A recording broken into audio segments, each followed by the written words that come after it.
bien-aimé, tu me connais. Oh Saint-Esprit. Ma Bible quotidien, le verset du jour. Michée, chapitre 7, le verset 19, je cite.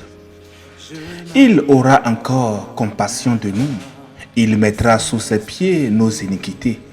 Tu jetteras au fond de la mer tous leurs péchés. Fin de citation. Glorifiez le Seigneur.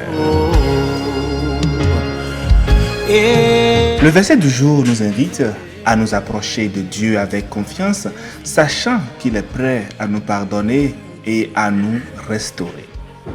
Bien-aimés, notre verset du jour sert de point culminant à la révélation du caractère de Dieu et de son engagement envers son peuple.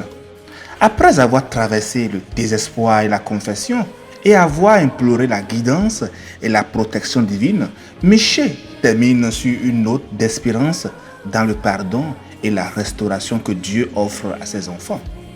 Malgré les fautes répétées du peuple, Dieu est prêt à renouveler sa compassion.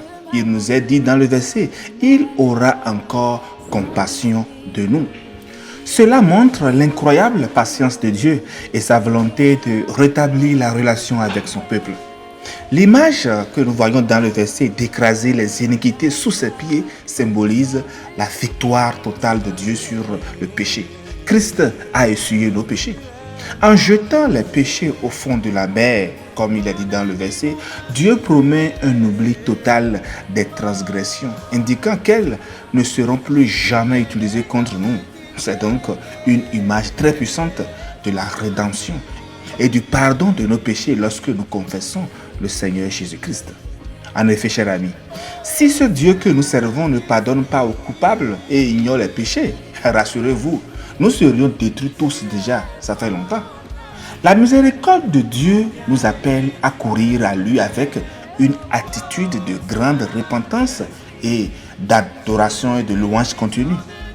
Le prophète Michée écrit, je le rappelle encore, « Quel Dieu est semblable à toi, qui pardonne l'iniquité, qui oublie les péchés. Du reste de ton héritage, il ne garde pas sa colère à toujours, car il prend plaisir à la miséricorde. Il aura encore compassion de nous. Il mettra sous ses pieds nos iniquités.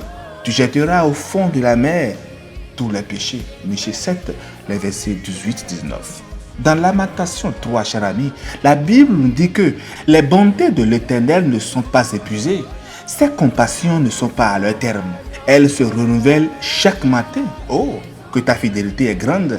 Lamentation 3, les versets 22-23. Attendez, il est bien dit dans le verset. Chaque matin, littéralement, oui, c'est ce qui est dit.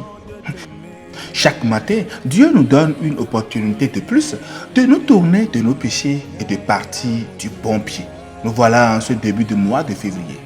Nous avons encore l'occasion de nous tourner, de prendre les bonnes résolutions et de quitter cette attitude de culpabilité parce que Dieu a compassion de nous. Nous pouvons trouver une douzaine d'exemples dans la parole de Dieu où Dieu menace d'envoyer violence et destruction, mais finalement offre toujours miséricorde et grâce.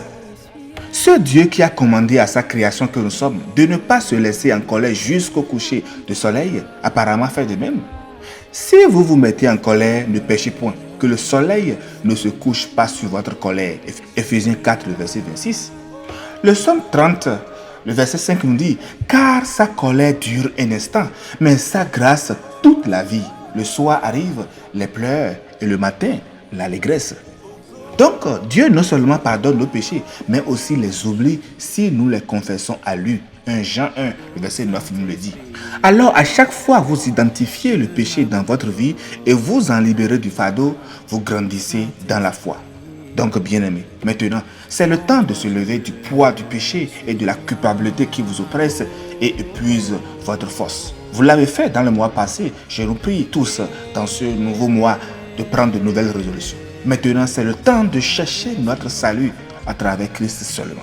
Qu'il puisse voir nos cœurs brisés, nous montrer de la compassion et racheter son épouse pour sa gloire. Chers frères et sœurs, Dieu t'acceptera toujours avec tes souffrances. Réfugie-toi en lui et tu auras compassion. Bonne méditation et compassion de Christ pour tous. Excellent mois de février. Alléluia chez vous.